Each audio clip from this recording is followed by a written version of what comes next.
Well, I hope y'all got your wallets out and ready to go because Baylan's coming on Halloween. Hello and welcome back to another Star Wars Galaxy Appears video. We finally have Baylan Skull's kit reveal. So rather unsurprisingly, I mean they've been telling us for months now what his tags are going to be: Tank, Leader, Merc, and Unaligned Force User, Dark Side obviously. Apparently he'll have insane offense and defense with stacks from these Soldiers of Fortune, I believe is what these keep referencing here. Apparently he's going to do everything in his power to keep the taunt permanently locked onto himself. Let's see, at the start of the battle, all mercenary allies receive a stack of Soldier of Fortune for each mercenary ally they have, so full squad will be 5 additional stacks.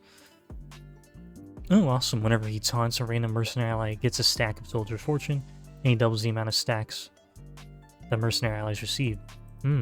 Spicy. So, how to get him? He will be, his epic confrontation is dropping on the 31st of October. Relic 7 Rex, Grand Admiral Thrawn, the Great Mothers, Merrick, Morgan Elsbeth, and Shin Hati. This is basically if you didn't wail on him, on his, on the final 4 Rex of his, this is a get fucked, you're not getting him event kind of thing. The reason why I'm saying that is because he has a first run epic confrontation exclusive Datacron. A first run epic confrontation Datacron that is exclusive to it. Fuck off, CG. Because we only have Morgan Elsbeth as farmable. That is it. The Great Mothers aren't farmable, Merrick's not farmable, Shin's not farmable. Or maybe she is, I don't think she is, but that's besides the point. No. Quit doing this, CG. Fuck off. Let's get into the kit, shall we? That was a mistake, is his basic. He deals physical damage to the target enemy. If it's his turn, he recovers 5% health protection, and all mercenary allies gain 5% TM and tenacity up for a turn. There's going to be a lot of tenacity up throughout his kit. I did like a little skim through it kind of thing. I didn't read through it all. Otherwise, if it's not his turn, this attack deals 30% less damage and he taunts for a turn. So if he's called to assist from Shin, does Merrick have an assist as well? Does Merrick have an assist? I don't remember. Let's see, Merrick. No, so if Shin calls him to assist, then yeah, he'll be getting taunt. Let's see, his first special is One Must Destroy with a 3-turn cooldown. They actually put the cooldowns this time. The attacks don't look too horrible. They actually do look pretty good. You dispel all debuffs on the mercenary allies and deal physical damage to the target enemy 3 times. You stagger them, and then inflict defense down, offense down for 2 turns. Baylan's Skull taunts for 2 turns, and then all mercenary allies gain offense up and potency up for 2 turns. Another way to keep taunts on him. Okay. And empowers such as you've never dreamed, has a Zeta Omni with 4-turn cooldown. You do physical damage to all enemies, dispel all buffs on them, and stun for a turn. Nice. Whenever enemies who resist this stun lose 50% TM instead, which cannot be evaded or resisted. So even if you evade the stun, you lose TM. Whenever this ability is used, Baylan gains 5% tenacity, and if he has more than 40 stacks of Soldier of Fortune, all mercenary allies gain 20% off in stacking for the rest of the battle. These effects will persist through defeats. So if you can kill him, but you don't kill Shin and Merrick, good luck. And also the fact that this is coming out right before 3v3 is absolutely insane. I'm not looking forward to seeing who has wailed out on his Rex. And if I'm counting them in 3v3, great.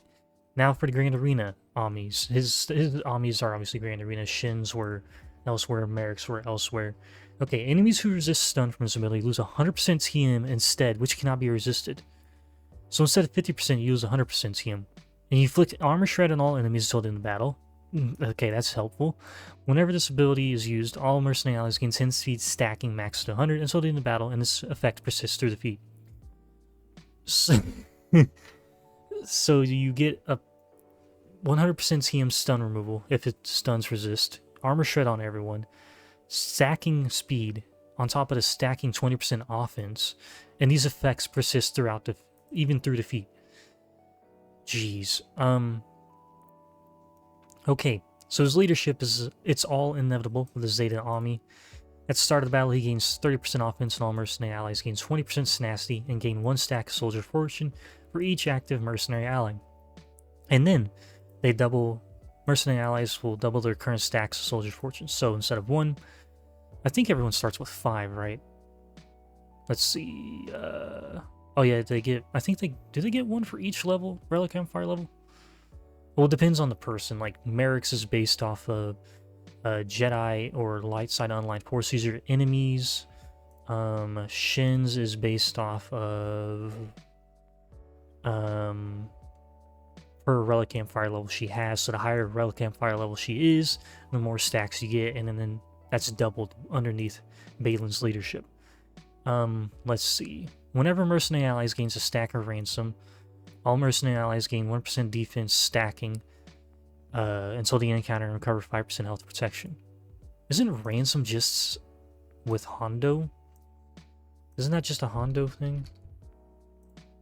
Let's see, ransom. Yeah, it looks like they're going to want you to run Hondo with this team. Interesting. Whenever a mercenary ally has health steal up, they gain 25% critical damage, protection up 50% until the health steal up expires. Okay, that's kind of very situational. Whenever mercenary allies dazed or stunned, they dispel it, and then all mercenary allies recover 25% health protection. Okay, so basically, a nice little, not really immunity to daze and stun, but if it can't be dispelled, like if it's, I know there's some characters that have like unavoidable dazes and stuns, then, you know, okay. If there are no enemy GLs, whenever mercenary allies afflicted with fear, all mercenary allies gain 50% bonus max protection off and stacking until the end of the encounter. Why is it stacking? Is it for... Why is it stacking? You recover 50% health protection. You deal true damage to all enemies, which cannot be evaded or defeated. Blind them for a turn, which can't be evaded or resisted. And inflict them with healing immunity for a turn, which can't be evaded, dispelled, or resisted. Okay, that's bonkers. Whenever mercenary ally assists or attacks at a turn, they gain 2 stacks of soldier fortune. The first time they drop below 50% health, Baylan Skull taunts for 2 turns, which cannot be dispelled or prevented. While taunting, Baylan has plus 50% tenacity, 50% defense, 30% tenacity, and then retribution until the taunt expires. I wonder if the retribution can be dispelled or not, or is it like non-dispellable? Alright, that's just before we even get to the Omni bit. Like, all of that was just the base leadership stuff, so that's pretty meaty right there. Now, while in Grand Arenas, at the start of battle, he taunts for 2 turns, so an auto taunt from the beginning, nifty. If there's a non-Galactic Legend Ashoka enemy, oh, so direct Ashoka callout, mercenary allies ignore protection, are immune to critical hits and healing immunity, and they expose all enemies and inflict them with healing immunity for your turn, which cannot be evaded or resisted at the start of each of their turns. Jeez, that is nutty. If there are no GL enemies, whenever Baylan taunts, he inflicts all enemies with doubt for a turn. Okay, while he's not taunting, whenever an enemy takes a bonus turn, they're inflicted with healing immunity for 2 turns, which cannot be dispelled. That's pretty anti-Imperial Trooper, CLS, basically anything that likes bonus turns. Whenever an enemy gains Foresight, they dispel it and are inflicted with buff immunity for 2 turns instead. Whenever an enemy gains Inspire, you reduce all enemies' evasion by 50% stacking until the end of the encounter. And then all mercenary allies gain 80% defense stacking and 50% bonus protection stacking until the end of the encounter. Jeez. Wait, where's Inspire from? Where is Inspire from? Who does Inspire? Oh, that's anti-Ray. That's anti-raid, anti-resistance heroes. Jeez. And then defeated enemies cannot be revived, and mercenary allies cannot be defeated. Oh, and mercenary allies cannot be instantly defeated. That's just the... Oh my god. Okay, and then for some reason they didn't put a a space and hit enter on the bonus info. Bonus info here at the bottom. Baylan's skull will not be required for GL Ashoka. No shit. However, CT 7567 Rex at Relic 7 will be. So now we know at least part of one very tiny part of the final 2 set of Rex for GL Ashoka.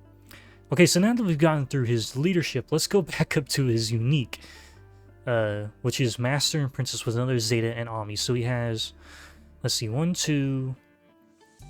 Okay, so 3 Zetas and 3 Amis. So leadership, unique, and then his second special. All of them, at least the leadership and the special, look really good so far. Let's see what the unique brings. If Shin Hati is an ally at the start of the battle, he gains 5 stacks of Soldier of Fortune. And if he's doubling this, that's 10 stacks right there. If Merrick is an ally at the start of the battle, he gains another 5 stacks. So that's 20 stacks of Soldier of Fortune, plus whatever he gets from the Soldier of Fortune unique, which is he gains 1 stack for each Relic Amplifier level he has. And since he's a tank, you may push him to Relic 9 immediately, and that's another 18 stacks right there. So 38 stacks of Soldier of Fortune, which is well on the way to the other stuff here. Okay, while he is active, himself, Merrick, and Shin gain 10% critical avoidance and 20% evasion. Okay, not a lot of evasion, but evasion is evasion.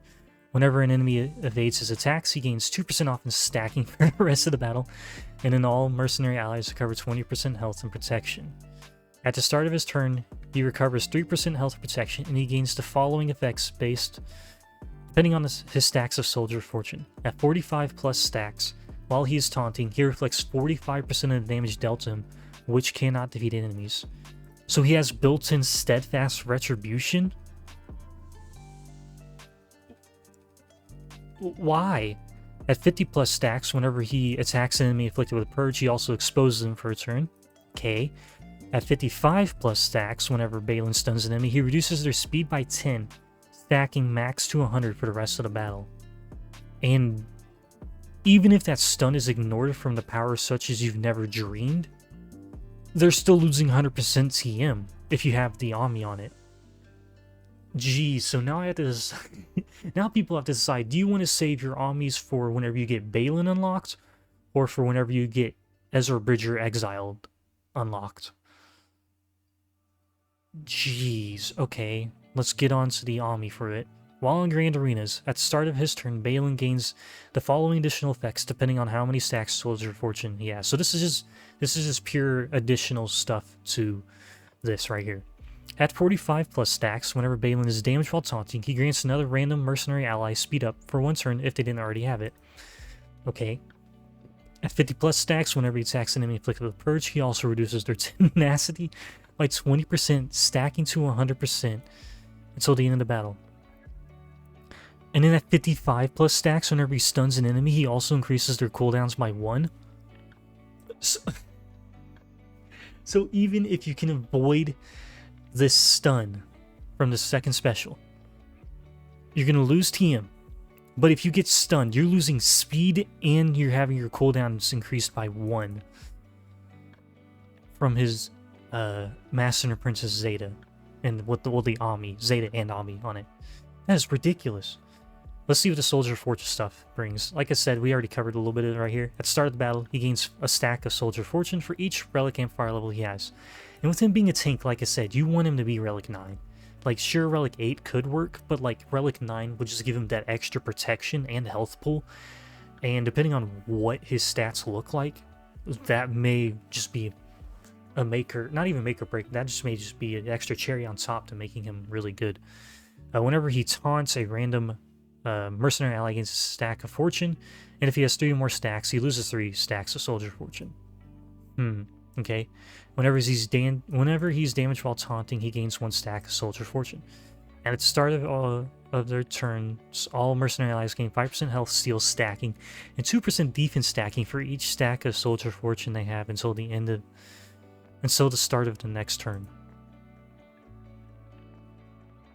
What? Oh, okay, so what Hold on, let's see what Shins and Merrick's does for them. Let's see. Whenever... Okay, so Merrick gives them passive health protection recovery of 5% whenever they gain a stack. Shin... What does Shin do? I don't remember. They have 5% critical damage and crit damage stacking for each stack for Soldier Fortune to have until the start of their next turn. I don't know if you're going to want them like super fast or not, honestly. Because if you're wanting to have those stats stacking constantly, and mind you, Baylan has Retribution built in his leadership whenever he's taunting. Where did I see that? I remember reading that. Let's see. Or was it his unique? I remember somewhere it said he has Retribution in whenever he's taunting. I don't remember where it was at this point, but oh, right here. While he's taunting, he has plus 50% defense, 30% tenacity, and Retribution until the taunt expires. So he's going to be counterattacking quite a bit, and that basic of his is applying taunt whenever it's not his turn. So if you hit him, basically you're gonna have to be hitting him all the time. If you're hitting him outside of his turn, he's gaining taunt for another turn. And you have to remember 45% of the damage you're doing is being reflected back to your attacker. This is nutty. This is a really nutty kit. Wow. I don't even know what to say. That is wild. So, overall, I think his kit is really good. What I'm not a fan of is the very whale-friendly Datacron that's going to be only for the first run of the Epic Confrontation, and who knows when it'll come back, because we only have access to Morgan Elsbeth, and Shin's not even available to farm yet, and all that, so Merrick's not available to farm yet. The Great Mothers aren't available to farm yet, but I mean, you know, whatever. Let me know what y'all think of him in the comments below, I guess. And, yeah, thank you guys for watching, and I'll catch you guys later. I hope you have a good rest of your day.